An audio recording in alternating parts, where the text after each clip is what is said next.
ప్రపంచంలో చాలా దేశాల్లో సొంత ఐడెంటిటీ మీద పెద్ద చర్చ జరుగుతుంది. వాళ్ళ కల్చర్, సివిలైజేషన్, వాల్యూస్ ఇవన్నీ కాపాడుకోవడానికి చాలా దేశాలు ప్రయత్నాలు చేస్తున్నాయి.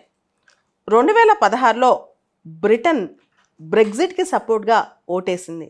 అంటే యూరోపియన్ యూనియన్లోంచి నేను బయటకు వచ్చేస్తానని చెప్పి బ్రిటిష్ ప్రజలు ఓటేశారు. దానికి ఒక ప్రధానమైన కారణం వాళ్ళ ఐడెంటిటీని కాపాడుకోవడం. ఈస్టర్న్ యూరోప్లోంచి చీప్ లేబర్ చాలామంది వచ్చి వాళ్ళ ఉద్యోగాలు తీసేసుకుంటున్నారని, వాళ్ళ డెమోగ్రఫిక్ ప్రొఫైల్ చేంజ్ అయిపోతుందని, దాంతోపాటు యూరోపియన్ యూనియన్తో ఉంటే వాళ్ళ సోవర్నిటీ విషయాల్లో కాంప్రమైజ్ కావాల్సి వస్తుందని చాలామంది అక్కడ భావించారు. అది కొంత అపోహ కూడా ఉంది. ఓవరాల్గా మా కల్చర్ మాకే, మా ఐడెంటిటీ మాకే, బయట వాళ్ళు మా దగ్గరికి ఎందుకు వస్తున్నారు అనే ధ్యాస చాలా దేశాల్లో వస్తోంది. చివరికి 2020లో బ్రిటన్ యూరోపియన్ యూనియన్లోంచి బయటికి కూడా వచ్చేసింది. ఇప్పుడు చాలా దేశాలు ప్రపంచంలో అదే పోకళ్ళు పోతున్నాయి. బ్రిటన్లో కన్జర్వేటివ్ పార్టీది stop the boats campaign. Stop the boats campaign అంటే మా దేశాలకు వచ్చే పడవలను ఆపేయండి, అంటే ఏం లేదు, మా దేశాలకు ఎవరు రావద్దు, ఏ ఇమిగ్రెంట్స్ మైగ్రేషన్స్ మాకు అక్కర్లేదని చెప్పి. ఇన్ఫ్యాక్ట్ 2019లో బ్రిటిష్ ఎలక్షన్స్లో కన్జర్వేటివ్ పార్టీ ఒక ప్రామిస్ కూడా చేసింది.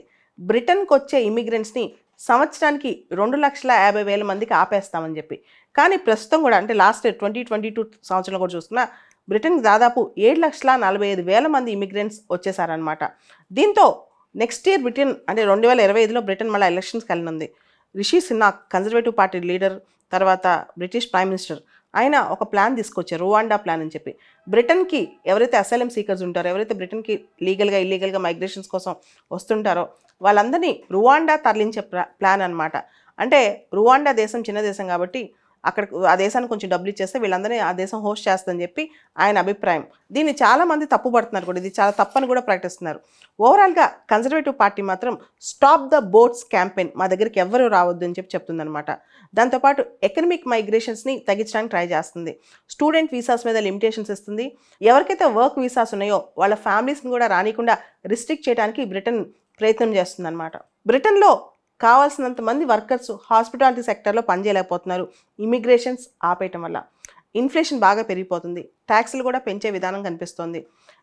మినిమం వేజెస్ పెంచుతున్నారనమాట. దాంతో అంత ఎఫర్ట్ చేసే సెక్టర్స్ కూడా బ్రిటన్లో ఇప్పుడు లేవు. ఓవరాల్గా చూస్తే కనుక బ్రిటన్లో మైగ్రెంట్స్ని ఆపేస్తున్నారు, ఇమిగ్రేషన్స్ని ఆపేస్తున్నారు. బ్రిటన్లోనే కాదు, యూరోప్లో కూడా ఇదే పరిస్థితి.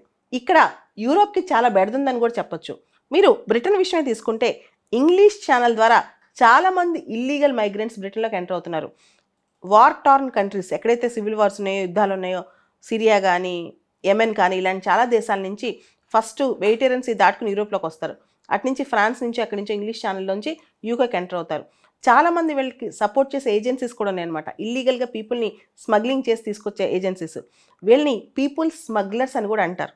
ఎవరైతే ఇల్లీగల్గా ఇలా బ్రిటన్కి వస్తున్నారో వీళ్ళని హోస్ట్ చేయడానికి, కేవలం వీళ్ళని హోస్ట్ చేయడానికి బ్రిటిష్ ప్రభుత్వం దాదాపు సంవత్సరానికి $4 బిలియన్ ఖర్చు పెట్టాల్సి వస్తుందంట.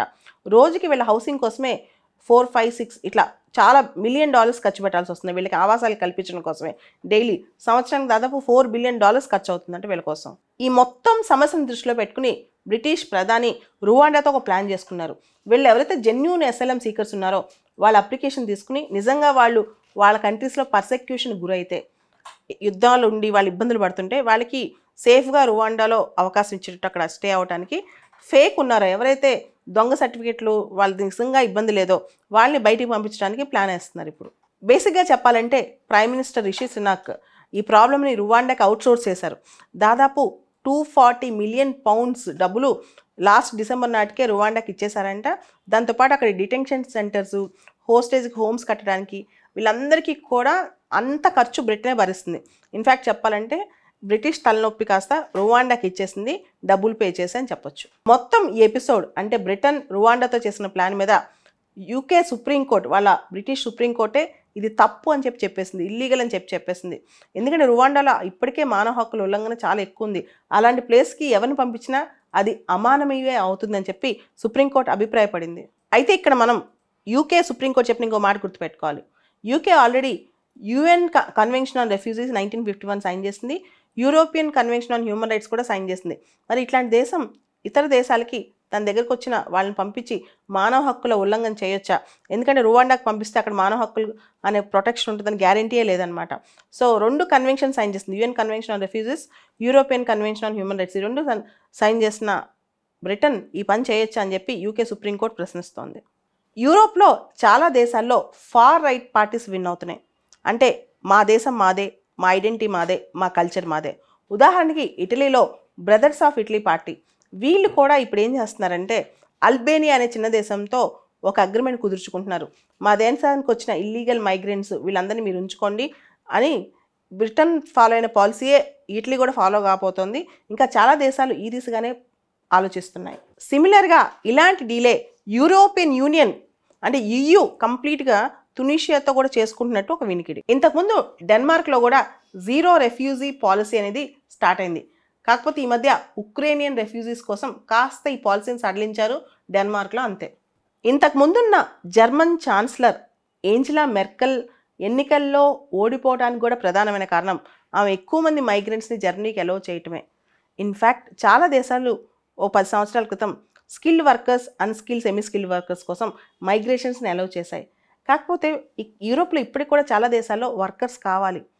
వాళ్ళకి చాలా ఫ్యాక్టరీస్లో పనిచేయడానికి, సర్వీస్ సెక్టర్లో కూడా ఎంప్లాయీస్ కావాలి. కానీ అట్ ద సేమ్ టైం అక్కడున్న ఐడియాలజీ మాత్రం ఈ ఇమిగ్రేషన్స్కి సపోర్ట్ చేయట్లేదు. ఇప్పుడు చాలా వరకు ఫార్ రైట్ ఐడియాలజీ అనేది యూరోప్లో వచ్చేస్తుంది.